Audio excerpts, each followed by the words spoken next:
the truth. If somebody is telling you do this and we will do that, you can never bend the laws of Allah Ta'ala, no matter what deal is being placed in front of you.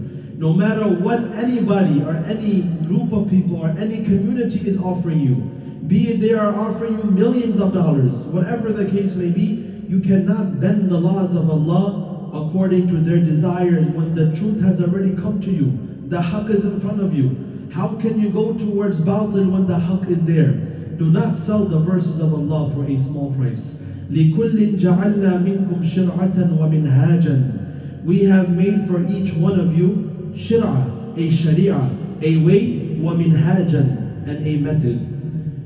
In other words, every community, every zamana, every time of the Prophet, they were given a different sharia. Our sharia is different from the sharia at the time of Isa, and the sharia at the time of Isa was different from the sharia at the time of Musa, and so on.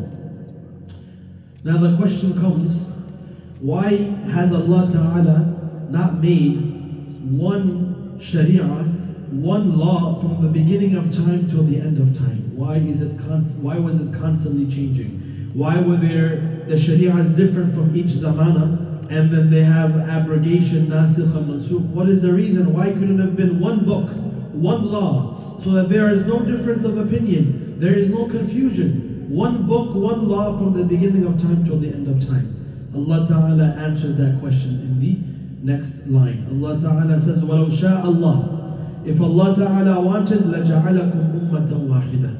He could have made you one nation, under one law. This is easy for Allah. This is even easier. Allah could have done that. But what was the reason why He did it? وَلَكِنْ لِيَبْلُوَكُمْ فِي مَا آتَاكُمْ. So that He can test you in what He has given you, and so that you can race and hasten towards goodness. What does this mean? When a person is following a sharia and following their ancestral religion that their fathers and forefathers followed, and they love the sharia, when Allah Ta'ala sends the new sharia, Allah Ta'ala wants to see who is a true abd and slave of Allah that will obey Allah no matter how much they love their previous sharia, no matter how much they love following the religion of their forefathers. Allah Ta'ala wants to see the obedience, because true ibadah is in obedience. No matter how much you love the previous sharia, no matter how much you want to continue to follow, if Allah sends a new sharia, you have to follow that and leave everything before. Why? Because you need to obey Allah. Because again, ibadah is in obedience. Praying salah, this is not an act of ibadah in of itself. The reason why it becomes an act of ibadah is because you're obeying Allah. Allah Ta'ala told you to pray at this particular time, you are praying. Because of your obedience, that salah becomes an ibadah. If salah itself was ibadah, then why are you prohibited to pray at certain times? There are certain times of the day you are not allowed to pray. If salah itself was ibadah, then you should have been able to pray at all times. But the reason why you are praying at certain times is because you're obeying Allah. The reason why you are not praying at certain times is because you are obeying Allah. In other words, ibadah is an obedience of Allah. Take the example of fasting. Fasting in of itself is not an ibadah. But because Allah Ta'ala commanded you to fast in the month of Ramadan and you are obeying Allah, then that fasting becomes an ibadah for you. You are fasting in other days because of Allah and Rasulullah mentioned it is rewarding, you are obeying. But you see, there are certain days of the year you are not allowed to fast. On the 2 days of Eid, you are not allowed to fast. The 3 days after Eid al-Adha, you are not allowed to fast. And there are many non-Muslims that fast. They fast, and you ask them, those who are very into losing weight and stuff, many of them, they will tell you one of the best ways is to fast. So these non-Muslims who are fasting, let's say they are fasting from Fajr till Maghrib, are they going to be rewarded for their fasting? They are fasting. No, because there is no obedience there. Which is why ibadah is only ibadah because of the obedience behind it. So when Allah brings a new sharia, Allah wants to see your obedience. And that is the reality behind ibadah, to see the obedience of the creation. Otherwise, Allah does not need our ibadah, Allah does not need anything, but it is to see and to test your level of obedience. لِيَبْلُوَكُمْ. That is one reason why there is a different sharia at different times.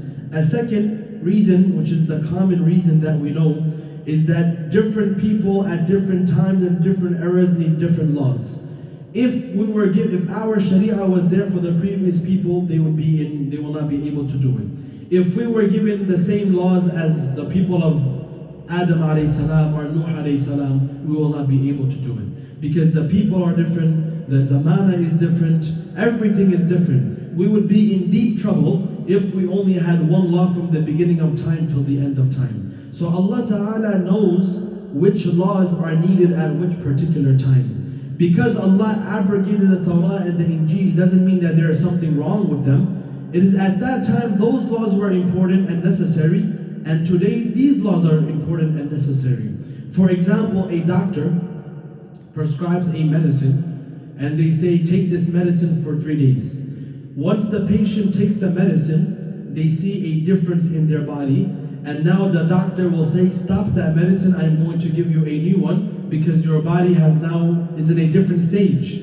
Now that doesn't mean the doctor didn't know or that first medicine didn't work. The doctor knew that after a few days your symptoms will change and now you are in need of a new medicine. So similarly, Allah Ta'ala, when He sends Sharia and He changes it, it doesn't mean that He didn't know that the zamana is different, these people are different, that's why I didn't know before.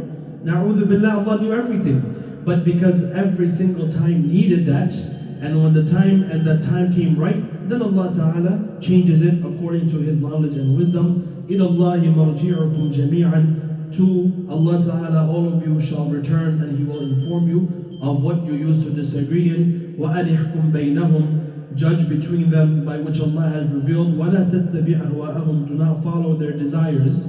وَاحْذَرْهُمْ. And beware of them. أَن يَفْتِنُوكَ عَنْ بَعْضِ مَا أَنزَلَ اللَّهُ إِلَيْكَ. Lest they make you turn away from what Allah has revealed to you and sent down to you. Again, this is referring to those Jews who tried to make a deal with Rasulullah to bend the laws so that they will become Muslims. Allah Ta'ala says, do not follow their desires. فَإِن تَوَلَّوْا. And if they turn away, فَاعْلَمْ أَنَّمَا يُرِيدُ اللَّهُ أَن يُصِيبَهُم بِبَعْضِ ذُنُوبِهِمْ. Know that Allah Ta'ala will put them in difficulty for their sins. وَإِنَّ كَثِيرًا مِنَ النَّاسِ لَفَاسِقُونَ. And many of the people, they are sinners. أَفَحُكْمَ الْجَاهِلِيَّةِ يَبْغُونَ. Are they seeking the judgment of the day of Jahiliyyah? وَمَنْ أَحْسَنُ مِنَ اللَّهِ حُكْمًا لِقَوْمِ يُوقِنُونَ. And who is better in judgment than Allah Subhanahu wa Ta'ala for the people who believe? So again, these are very important lessons that we can derive from these ayat. Although certain ayat were revealed for certain people, we take the lesson in today's time as well. Al-ibratu li'umumil love. The lesson of the Quran is not tied to the specific incident, but rather it is general for all people to come till the day of Qiyamah. We ask Allah subhanahu wa ta'ala to grant us a tawfiq to understand and act upon what has been said. وآخر دعوانا الحمد لله رب العالمين.